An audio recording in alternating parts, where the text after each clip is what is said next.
Welcome back to What Arty Noobs with General Disturbance. Now this is a Bishop, the Tier 5 British SPG based on the Valentine tank chassis, and it's located on the north spawn of Tundra and being driven by Aurendil.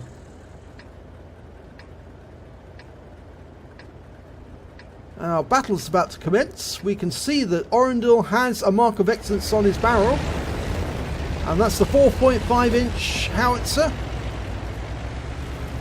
And he's moving off to the east side of the map.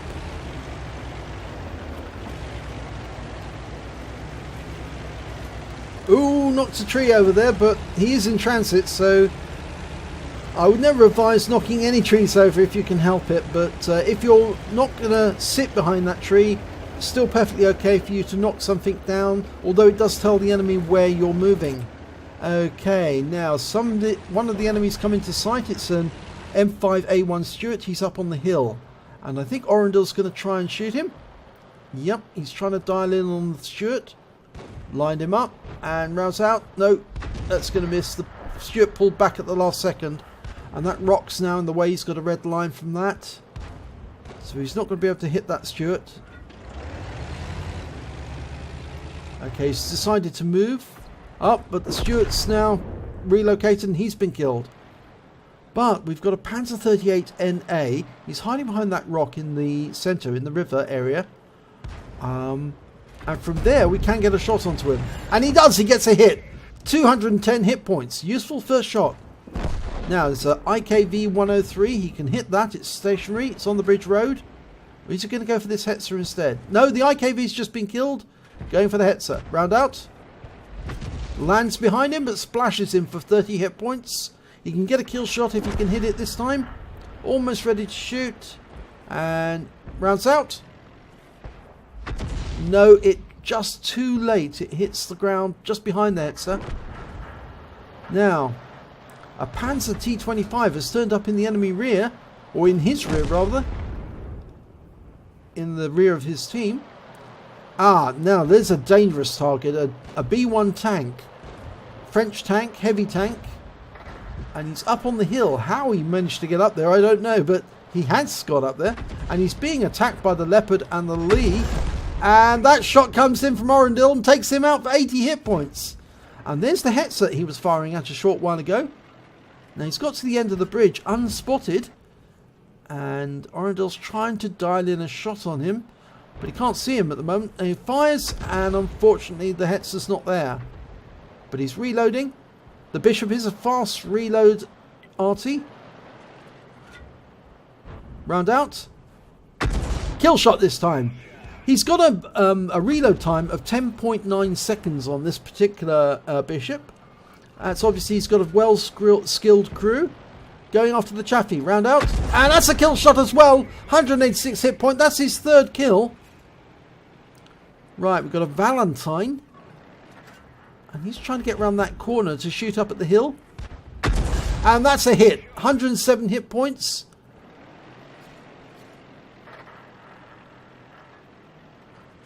Now, there are two tanks up at the moment. Round out on the Valentine. Wipes him out. And that brings up the fighter badge. 233 hit points. Now, there is a VK2001D almost within range. Oh, he is in range. And he's hiding behind that rock. Now, Aurendil can get a shot into him, but he's going to have to get it round the corner of that rock face, and he can't. The rock face got in the way. The enemy Bishop's been spotted, and the enemy Su-122, but they are out of range, so Aurendil's going to have to move closer if he's going to hit them. And the T-67 that spotted them has been killed. He was wiped out by the Bishop. Must have been shotgunned. Now, something that they used to do during the Second World War, they used to park their Bishops on an upslope to actually increase the range of the Arty. Now, he can hit that VK2001, and he can hit the Bishop now. Lining up a shot on the Bishop where he thinks it's going to go. Rounds out. No, it wasn't going to go there. And he's lost sight of them now because the VK, or the Leopard rather, was taken out. But that VK has moved into position to attack the M3. Round out. Kills him. And that brings up the high caliber for 142 hit points. And he's now got 5 kills. If he gets one more, he gets the top gun. There's the Bishop. Lining him up. The Bishop shotguns the M3. But the M3 doesn't die. I hope he doesn't try to ram kill, because that Bishop will survive and the Lee won't. He's lining up a shot. Rounds out. Oh, unfortunately the Bishop gets the Lee. So that Bishop has now got 7 kills.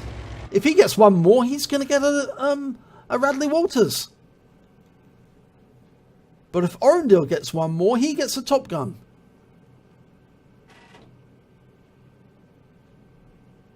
Now, there's nobody with Aurendil to actually go do the spotting. There's nobody, in fact, in the enemy area, in the enemy half of the map. So he's going to have to actually go there and spot for himself, or get the 60G FT to do it for him.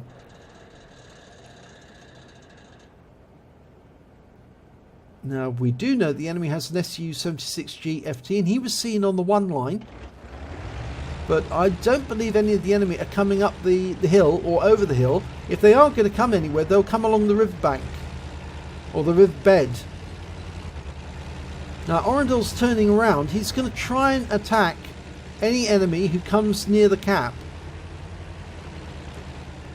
But he also needs to position himself so he can defend himself against any enemy who comes up the riverbed.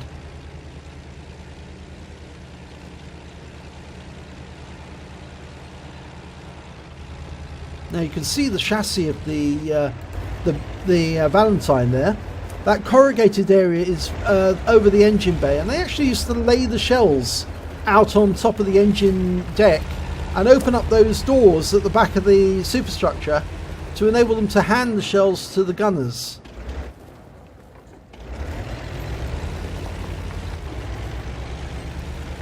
Now that corrugated area is a weak point on this particular vehicle.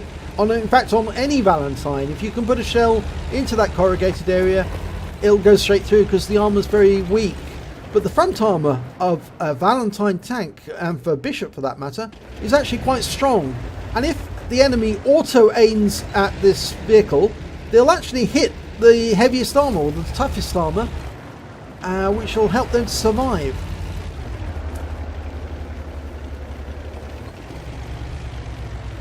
Now he's going up this slope. I think he's expecting that one of the enemy will go up on top of the hill. Maybe the SU-76G. Oh, there's the SU. He was right, it is up there. And he's on the upslope, but he's hidden behind that tree. And the SU-76 could see him, but he's now killed him. And that's got him his Top Gun. Oh, but that was a shot from the enemy Bishop. And his loader's out of action, so he's going to have to put that back in. Yep, he has. Otherwise his reloads would be incredibly slow. Now he's using that rock as a shield. Now I suspect that the enemy Bishop is the other way on the other side. He's got very low health left now. Yes, there's the Bishop. Now, can he aim at him? He's going for it. Round out. Oh, he hits him. 50 hit points, and he tracks him. And the others are firing. Can he get another shell into the Bishop? If he does, round out. Oh, no. The Bishop's trying to use that rock for cover. And the Sturmpanzer 2 has been seen. Rounds out. And he kills the Bishop! Oh, that's so sad for the Bishop driver, because he was on a Radley Walters if he got another kill, but now Aurendil's on a Radley Walters. He's got 7 kills. And there's the Sturmpanzer, and he's retreating. And well, he should, actually. Rounds out on the Sturmpanzer. Oh, no. You can see where the Bishop's shell landed. It actually hit just underneath the superstructure on the top deck. And that must have been why the Bishop got such a big hit of 200 hit points. Because it hit a very vulnerable part of the armour. Okay. Still got 2 teammates. But I don't think that's 60G FT. I think he's AFK. I think he's been AFK for most of the battle. He's not moving. The AMX 105's moving, but not the 60G FT.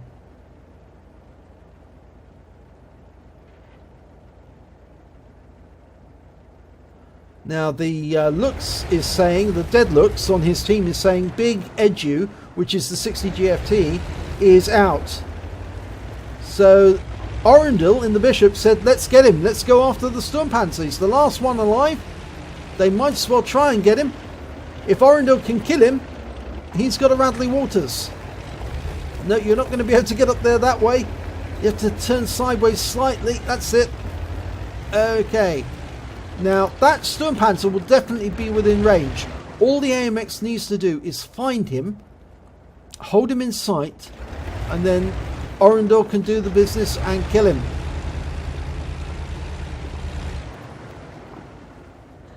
I'd be tempted to get down from the hill, actually. I know the hill would actually give you cover, but if the Sturmpanzer turns out to be slightly to the left, he's not going to be able to hit him because he'll have to come down.